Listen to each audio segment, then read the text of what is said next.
नमस्कार। अंतर्राष्ट्रीय योग दिवस यानी 21 जून 2020 के अवसर पर आज हम एक विशेष कार्यक्रम, विशेष चर्चा लेकर आपके साथ हैं।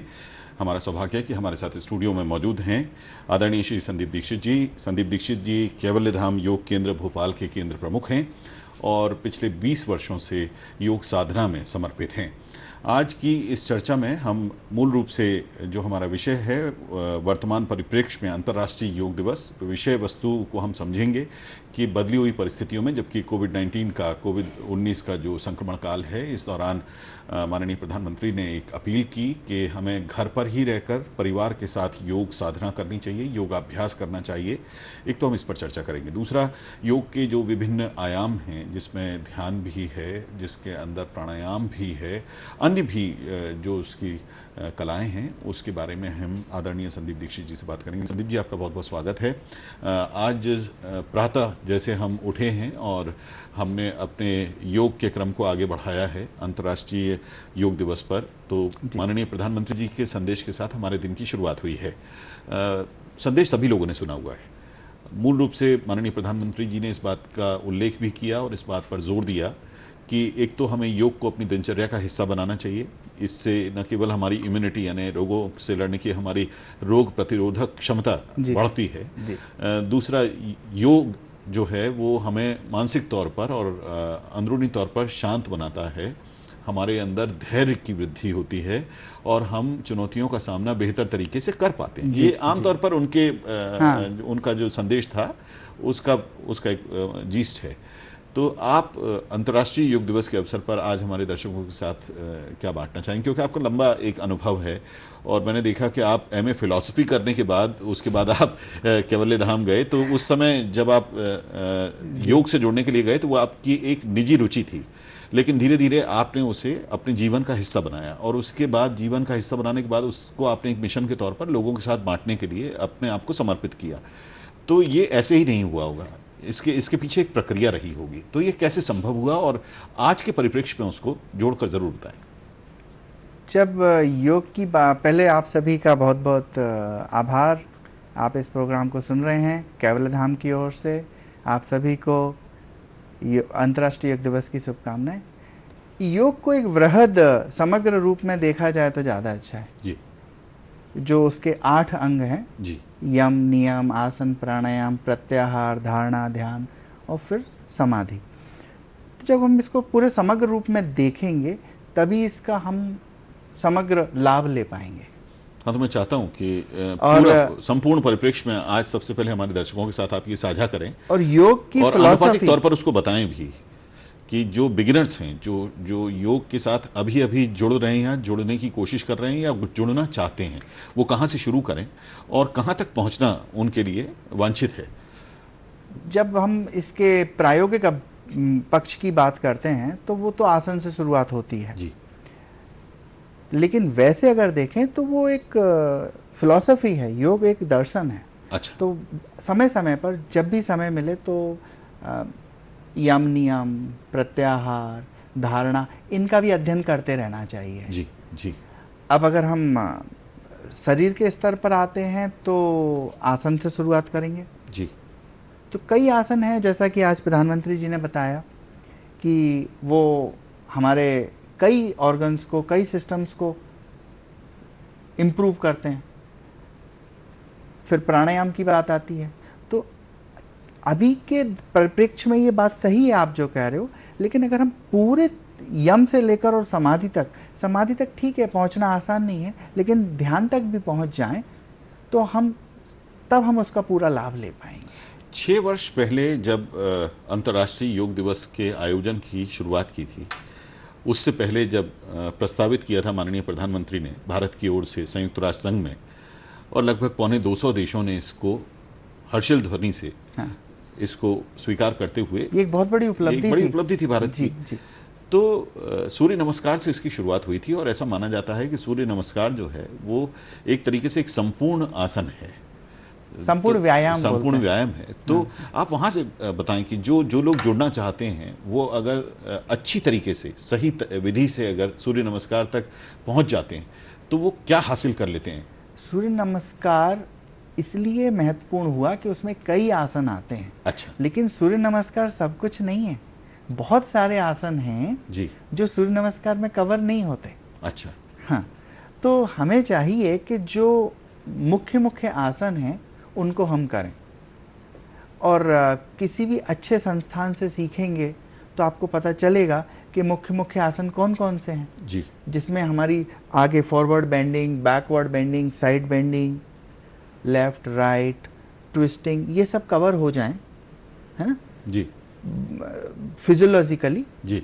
तो आप मान लीजिए कि आपने सारे आसन किए हैं। कुछ आसनों के नाम मैं बता सकता हूँ, जैसे कि भुजंग आसन बहुत अच्छा है, जी। सर्वांगासन बहुत अच्छा है, जी। हलासन, है ना, बैलेंसिंग आसन बहुत अच्छे हैं। कुछ आसन है जो आजकल डायबिटीज़ बहुत फैल रही है, जी। तो ट्विस्टिंग आसन जो बैठकर किए जाते हैं, खड़े होकर किए जाते हैं, तो वो मधुमेह, डायबिटीज़ को कंट्रोल करने में मदद करते हैं, है ना। अच्छा हाँ जी। संदीप जी, भारत में योग के लोकव्यापीकरण में बाबा रामदेव का एक बड़ा हाथ है कि उन्होंने स्वमेव आगे आकर पहले एक चैनल, फिर दूसरे चैनल, फिर विभिन्न चैनलों के माध्यम से उस समय जब लोग योगाभ्यास करने के लिए सहज सुबह का समय जो आमतौर पर लेते हैं, उस समय उन्होंने लोगों का मार्गदर्शन किया। आपने अभी अभी कहा कि किसी अच्छे संस्थान में या किसी अच्छे योग गुरु से उसके बारे में मार्गदर्शन लेके और आगे बढ़ना चाहिए।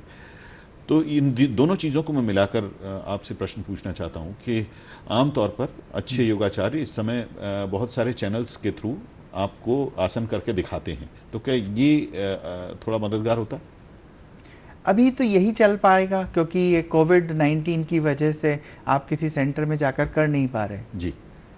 तो अदरवाइज इसमें क्या हो रहा है कि टीचर तो सिखा रहा है लेकिन टीचर प्रॉपर ऑब्जर्व नहीं कर पा रहा, आपको जी निरीक्षण नहीं कर पा रहा, फीडबैक का पूरा करेक्शन भी नहीं कर पा रहा, करेक्शन नहीं हो रहा, चैनल पूरा पर नहीं पा रहा। हाँ जी हाँ, जी हाँ। जी। तीन होते हैं टीचिंग के, अगर देखा जाए तीन पहलू हैं। एक तो हम इंस्ट्रक्शंस दे रहे हैं, फिर ऑब्जर्वेशन, और फिर है करेक्शन। फॉलो कर रहे हैं जो ऑब्जर्वेशन और हाँ। करेक्शन हो नहीं पा रहा जी। इसलिए बहुत कठिन अभ्यास ना करें जी। लेकिन कई सरल अभ्यास हैं जो आप देखकर कर सकते हैं और वो इफेक्टिव भी हैं। जी। योग में कठिन किया जाएगा तभी फायदा होगा ऐसा नहीं है। कई आसन है, अब भुजंग आसन है, बहुत अच्छा है। अभी कोविड-19 इसमें पूरे लंग्स स्ट्रेच होते हैं, बहुत अच्छी ब्रीदिंग, अपने आप ब्रीदिंग आपकी डीप होती है। तो ये डीप ब्रीदिंग के लिए आमतौर पर आज माननीय प्रधानमंत्री जी ने कहा कि आप कुछ प्राणायाम हैं, जैसे उन्होंने अनुलोम विलोम का नाम लिया और एक दो और भस्त्रिका प्राणायाम का नाम लिया, तो कौन से प्राणायाम हैं जो उपयोगी हो सकते हैं? देखिए, जो बेसिक प्राणायाम है ना 3-4 वो आप कर लें, और उसके पहले कपालभाति बहुत अच्छी है। वो अच्छा। ट्रेडिशनल टेक्स्ट बुक्स में तो शुद्धि क्रिया के रूप में लिखा गया है। धौती, बस्ती, नैति, नौली, त्राटक, कपालभातिश्च चैताणी, षट कर्माणि प्रचक्षते, यानी धौती, बस्ती, नैति, नौली, त्राटक, कपालभाति, ये 6 शुद्धि क्रियाएं हैं। तो जब हम फोर्स के साथ एक्सहेल करते हैं तो अगर कुछ भी डस्ट पार्टिकल्स या कुछ है तो वो बाहर थ्रो करने में हमें मदद मिलती है जी। और साथ में लंग्स की, फेफड़ों की बहुत अच्छी प्रैक्टिस है। और जब थोड़ा हम ज़्यादा करते हैं 50, 60, 70 तो एक अच्छी कार्डियोवास्कुलर प्रैक्टिस में कन्वर्ट हो जाती है कपालभाति। अच्छा। हृदय पर भी बहुत अच्छा प्रभाव पड़ता है। हृदय की गति जो है वो नियमित कुछ समय के लिए बढ़ती है, हाँ, लेकिन वो अंततोगत्वा तो आपकी गति को नियमित भी करेगा और वो संभालेगा भी। बस अगर किसी को हाई ब्लड प्रेशर है जी, हार्ट प्रॉब्लम है, तो वो कितना करें, क्या करें या ना करें, तो वो अपनी इंडिविजुअल डिस्कस कर लें अपने गुरु। असल में ये समय इतना कम है कि हम सुपरफिशियली, ऊपरी तौर पर केवल योग के ऊपर बात कर पा रहे हैं, और जो योगासन का एक वीडियो हम कहीं इंसर्ट कर पाते या बात करके शेयर कर पाते, तो वो एक लंबी श्रृंखला है। क्योंकि कैवल्य धाम की जो वैज्ञानिक अनुसंधान है वो 96 वर्ष पुराना है। अच्छा, आप सेंचुरी पूरी करने वाले हैं? 4 वर्ष बाद बहुत ही विनम्रता पूर्वक आप सभी को बताना चाहता हूँ कि कैवल्य धाम, जिसका मुख्यालय लोनावाला में है, 4 वर्ष बाद हम 100 वर्ष पूरे करने जा रहे हैं। अच्छा संदीप जी, कैवल्य धाम ने कोई ऐसा ऑनलाइन टीचिंग ट्यूटोरियल या कोई ऐसी वेबसाइट है जिसको लॉगिन करने के बाद लोग उससे मार्गदर्शन प्राप्त कर सकें? हाँ हाँ, तो उसका क्या एड्रेस है? kdham.com वेबसाइट है, उसमें ऑनलाइन कोर्सेज भी चल रहे हैं। अच्छा। हाँ, KDHAM, अच्छा। kdham.com। अच्छा, वहाँ विजिट करके लोगों को ऑनलाइन आप जहां पर हैं वहीं पर सही मार्गदर्शन प्राप्त कर सकते हैं। अब मैं वापस लौट रहा हूँ, जैसे हमने विषय को आज स्थापित किया है वर्तमान परिप्रेक्ष्य में अंतर्राष्ट्रीय योग दिवस, और माननीय प्रधानमंत्री जी ने इस बात पर बड़ा जोर दिया कि जो कठिन परिस्थितियां हैं कोविड-19 के संक्रमण की वजह से जो कठिन परिस्थितियां पैदा हुई हैं, इसमें तनाव बहुत बढ़ा है जीवन में लोगों की, और योग आपको उस तनाव से लड़ने की शक्ति देता है, सहन शक्ति भी देता है, शक्ति भी देता है।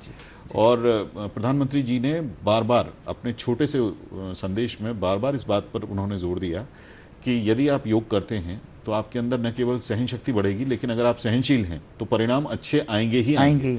मतलब अगर आप थोड़ा सा धीरज रखेंगे तो परिणाम अच्छे आएंगे ही आएंगे। और एक तरफ उन्होंने बात की शुरुआत ये की कि आज के दिन आप योग करें, परिवार के संग रहें।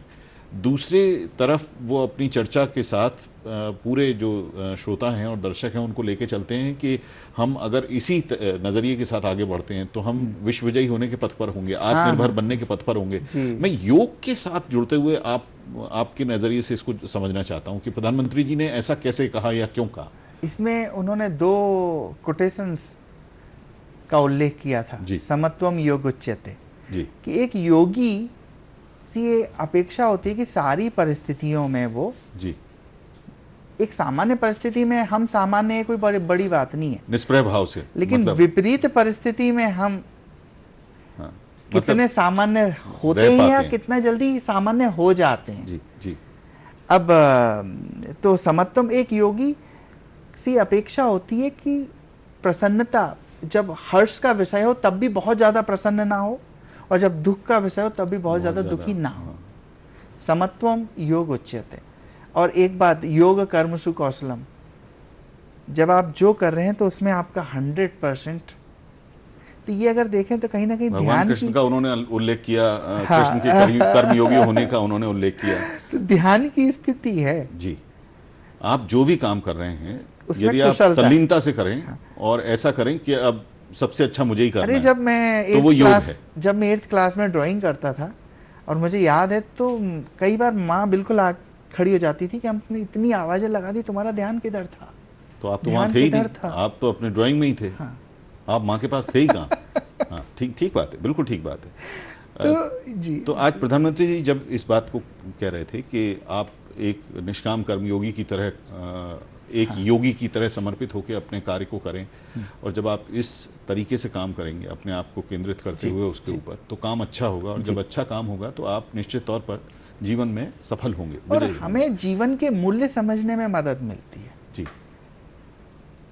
पाश्चात्य सभ्यता जहां भाग रही थी, तो आज उनको भी कुछ मैसेज मिला है प्रकृति की ओर से। जी। तो ये संदेश तो हमें पहले से था और हम फॉलो भी कर रहे थे, तो अब पाश्चात्य पूर्व की तरफ देख रहे हैं। अच्छा, भारत में आयुष मंत्रालय जो है वो योग को एक तरीके से अपने साथ रखे हुए है। आयुष मंत्रालय का मूल जो जोर है वो इस बात पर है कि हम प्रकृति और प्रकृतिनिष्ठ तत्वों के साथ स्वस्थ रह सकते हैं। योग में उसमें एक तत्व है, योग को वो अपनी जीवनचर्या का हिस्सा बनाते हैं।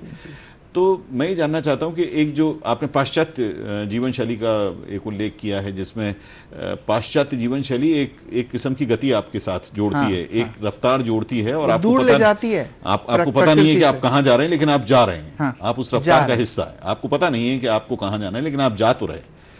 लेकिन भारतीय जीवन शैली, जिसका योग एक मुख्य अंग है, वो आपको प्रकृति निष्ठ बनाती है, प्रकृति के साथ रखती है, और उसके साथ आपको जो सांगोपांग एक जीवनचर्या देती है। जी।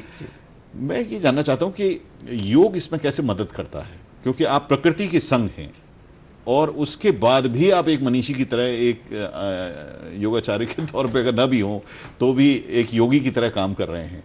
तो ये कैसे योग इसमें मददगार होता है?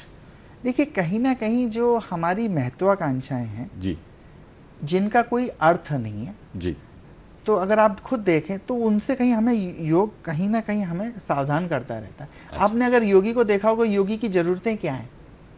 न्यूनतम आवश्यकता, न्यूनतम जो भी। अब मैं यहाँ हूं तो कुर्ता पहने हूं, नहीं तो आपने योगियों को देखा हो केवल लंगोट में होते हैं जी। और यहाँ नहीं, अगर आप देखें हिमालय में एक वीडियो भी आया था मैं नहीं कह पा रहा हूँ कि वो कितना सही है, लेकिन कई बातें, कई बार जो लोग गए हैं बद्रीनाथ केदारनाथ जी की यात्रा पर, उन्होंने देखा है रहते, तो योगी की आवश्यकताएं बहुत कम।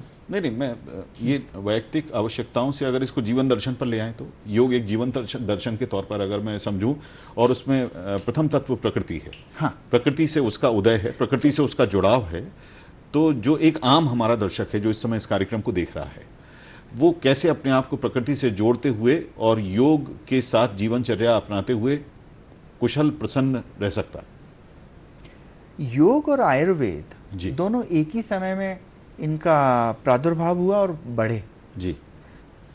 तो और आयुर्वेद तो आप जानते ही हैं प्रकृति की गोद में ही है। जी। अगर प्रकृति नहीं है तो आयुर्वेद नहीं है। तो एक योगी जब अपनी कुटिया में रहता था और वो ऐसा कोई भी कर्म नहीं करता था जो प्रकृति के विपरीत हो। जी। और ये जो वेस्टर्नाइजेशन है ये हमें प्रकृति से दूर ले जाता है। अब हम अगर आप देखें तो थोड़ा सा आसपास भी देखें, जैसे कई एक दो धर्म हैं, बौद्ध धर्म है ना जी। तो उनके साथ भी वैसा ही है। वो थाईलैंड में, बर्मा में उनके कई सारे अपने, तो वो प्रकृति की गोद में ही हैं। जो पूर्वी सभ्यता है, संस्कृति है, वो हमें नेचर की तरफ ले जा रही है। हमें हमारी ज़रूरतें हम अगर कम रखेंगे तभी हम प्रकृति बचा पाएंगे। कार्यक्रम की शुरुआत में आपने कुछ योगाभ्यास और डायबिटीज़ के बारे में जिक्र किया था।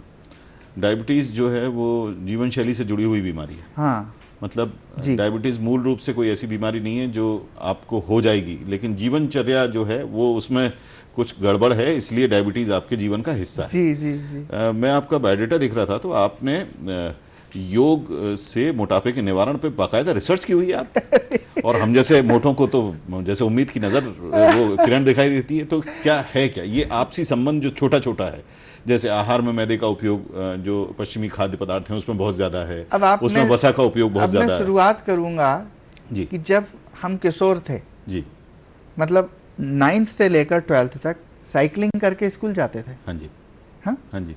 और उसके पहले अगर आप देखें तो 3rd से लेकर 8th तक हम पैदल स्कूल जाते थे। जी। एक अच्छी वॉकिंग हो जाती थी, शरीर के स्तर, हमारा मेटाबॉलिज्म फास्ट हो जाता था। जी। आज आप देखिए स्कूल जा रहे हैं बच्चे, वो ठीक है मैं समझता हूँ कि स्कूल की दूरियां बढ़ गए हैं, हाँ, पेरेंट्स के अंदर लेकिन इनसिक्योरिटी वो की चीज़ भावना नहीं बढ़ हो गई पा है। रही है ना। हाँ। साइकिल, एक साइकिल नहीं कई साइकिलें जाती थी, एक अच्छी शरीर के स्तर पर एक अच्छी प्रैक्टिस हो जाती थी।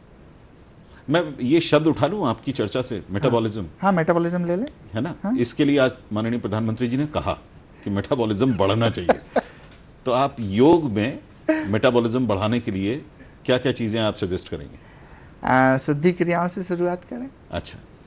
तो हफ्ते में एक बार वमन करें, या अगर एसिड कुछ पित्त की प्रॉब्लम है, एसिडिटी बोलते हैं जैसे सामान्य लोगों को इससे बड़ा एक स्टिग्मा है कि ये जो वमन क्रियाएं हैं हाँ। योग की, इससे तबीयत ठीक होने की वजह खराब हो जाती है। तो इसके बारे में लोगों का जो संशय है, हाँ। उसके बारे में मैं थोड़ा सा आपका विचार। देखिए, जितना सहज रहेंगे उतनी चीज़ें आसान रहेंगी। सब कुछ यहाँ से है। अगर यहाँ की स्वीकृति है तो वस्त्र धोती भी आसानी से चली जाती है। क्योंकि जैसे आपने कहा कि एसिडिटी एक आम समस्या है। अरे बहुत। और आपस में जुड़ी हैं ये। हाँ। छोटी छोटी तकलीफ़ें जो हैं, जैसे एसिडिटी आपस में जुड़ी है, फिर ओबेसिटी उससे जुड़ी हुई है, फिर हार्ट की प्रॉब्लम उससे जुड़ी हुई है, फिर आपके पेट की प्रॉब्लम उससे जुड़ी हुई है। अगर अम्ल ज़्यादा हो जाएंगे तो पाचन क्रिया में थोड़ी सी व्याधि उत्पन्न होती है। फिर जब अम्ल ज़्यादा हो रहे हैं तो आपके पाचन क्रिया से जुड़े हुए जो बाकी जो आपके ऑर्गन्स हैं उनके ऊपर विपरीत प्रभाव पड़ता है। जी जी। तमाम चीज़ें बहुत बारीकी से उसमें जुड़ी हुई हैं। और आप कहीं एक आसन आप सजेस्ट करते हैं और पता पड़ता है कि पूरा सिस्टम करेक्ट होने लगता है, और होते होते होते होते लोगों की ऐसी समस्याओं का निवारण हो जाता है जिसके बारे में उन्होंने समस्या बताते समय जिक्र ही नहीं किया था। हाँ हाँ हाँ। ऐसा कई बार होता है कि डॉक्टर के पास जाते हैं, तकलीफ बताते हैं, लेकिन उसमें डॉक्टर समझ जाता है कि ऐसी एक दो चीजें और हैं जो अंदर हो रही हैं जो ये बता नहीं रहा। मरीज बता सही- नहीं रहा है। सही तो बात। योग और प्रकृतिनिष्ठ जो भी चिकित्सा पद्धति हैं जिसमें आयुर्वेद भी शामिल है वो ये बात समझ जाती है, और जो इसके योगाचार्य हैं या आयुर्वेदाचार्य हैं या जो भी इसके चिकित्सक हैं या जो भी प्रैक्टिशनर्स हैं वो समझ जाते हैं। तो ये कैसे संभव होता है योग में, जो आप दिनचर्या में आप सुबह अंगीकार करने की बात करते हैं? सुबह जल्दी उठें, जी तो जल्दी उठेंगे आप जब जल्दी सोएंगे। हाँ, जी उठने के बाद आप 2 गिलास पानी पिएं, जी। अगर कुनकुना लुकवॉर्म पीते हैं तो बहुत अच्छी बात है।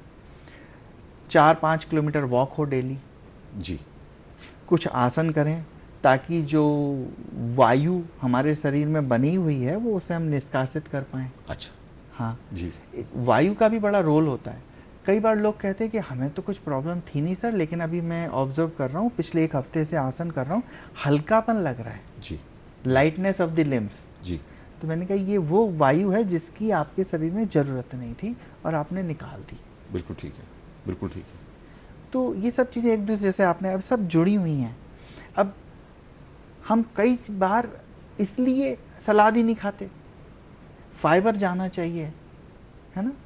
हम ऐसा फूड ले रहे हैं जिसमें फाइबर बहुत कम है ही नहीं। अब मैं बस यहाँ चर्चा को ना समाप्त करना चाहता हूँ। आहार विहार, तो आपने आहार से शुरुआत की है।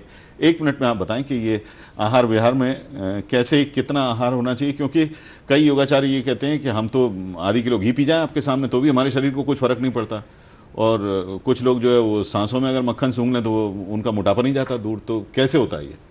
देखिए, कहा यह गया है, योग के जो ट्रेडिशनल टेक्स्ट बुक्स हैं, पुराने ग्रंथ हैं जो, उसमें मिताहार का कंसेप्ट है जी 50% आपका फूड सॉलिड होना चाहिए जी 25% लिक्विड होना चाहिए जी और leave the remaining 25% empty for gases जो डाइजेशन के समय बन रही हैं जी वो हम करते नहीं हैं जी तो अच्छा लिक्विड में आप अगर कुछ दाल या लिक्विड सब्जी ले रहे हैं वो उसमें आ जाता है जी तो योग में आहार के बारे में बताया गया है और बासी खाना ना खाएं ताजी खाएं गाय के घी को अमृत गाय के दूध को अमृत बोला गया हाँ है जी हाँ जी हाँ जी तो ये सब बातें हैं जब नाना जी थे हमारे तो वो कहते थे ये गौशाला वर्ड यूज होता है लेकिन गौशाला में गौ नहीं होती भैंसें होती हैं लेकिन अब धीरे धीरे भैंसों की मुकाबले गायों की संख्या बढ़ी है हालांकि अभी भी गायों में भी देसी गायों की संख्या उतनी नहीं बढ़ी जितनी बढ़नी चाहिए क्योंकि दूध की मात्रा को लेकर कुछ जो दूसरी ब्रीड हैं जर्सी है हॉस्टन फ्रीजन है बाकी सारी हैं लेकिन वो एक अलग अलग विज्ञान है। मैं थोड़ा सा प्राणायाम पर बताना चाहूँगा बहुत कम समय है अगर आप समेट सकें 1 मिनट हाँ तो कपालभाति के बाद प्राणायाम एक्चुअली रह गया था जी तो कपालभाति आप करें जितनी आप आसानी से कर पाए। बेसिक प्राणायाम है हमारा जिसको नाड़ी शोधन प्राणायाम कहते हैं अनुलोम विलोम उसको 8 से 10 बार करें थोड़ा जब आपकी ब्रीथिंग नॉर्मल हो जाए वापस करें 8 से 10 बार। और एक बहुत अच्छा है तनाव को कम करने के लिए भ्रामरी प्राणायाम जी गुंजन के साथ होता है ना जैसे आप बैठे हुए हैं जी सामान्य श्वास लिया और भंवरे की गुंजन की तरह श्वास छोड़नी है।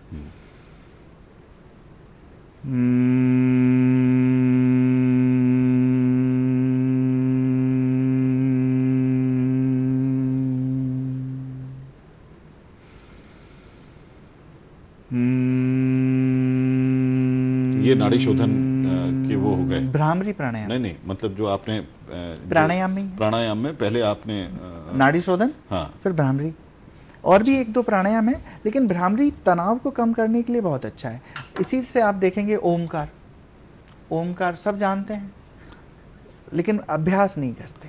चलिए समय सीमित है और विषय बहुत ही महत्वपूर्ण है और हम कोशिश करेंगे कि एक बार आपको पुनः अपने स्टूडियो में बुलाएं और इस पर विस्तार से चर्चा करें और हमारे दर्शकों ने संभवतः योग के उन तत्वों को समझने का प्रयास किया होगा कि कैसे योग को अगर हम अपनी जीवनचर्या का हिस्सा बनाएं और अपने आहार को नियंत्रित रखें थोड़ा व्यायाम करें ध्यान करें प्राणायाम करें तो हम एक बेहतर जीवन का मार्ग प्रशस्त कर सकते हैं। और इतनी अच्छी जानकारी देने के लिए ख़ास तौर से अंतर्राष्ट्रीय योग दिवस पर आयोजित आज जो सुबह का सत्र था उस पर हमने चर्चा की और योग के विभिन्न आयामों पर चर्चा की उसके लिए हम आभार व्यक्त करना चाहते हैं आदरणीय संदीप दीक्षित जी का कैवल्यधाम योग केंद्र भोपाल केंद्र के प्रमुख। और आप लोग इन सारी जानकारियों के साथ योग के साथ बेहतर जीवनचर्या अपना पाएंगे इस उम्मीद के साथ आप सभी से हम इजाज़त ले रहे हैं। आपका भी प्रणाम, नमस्कार और बहुत बहुत धन्यवाद एक बार फिर संदीप दीक्षित जी का। नमस्ते।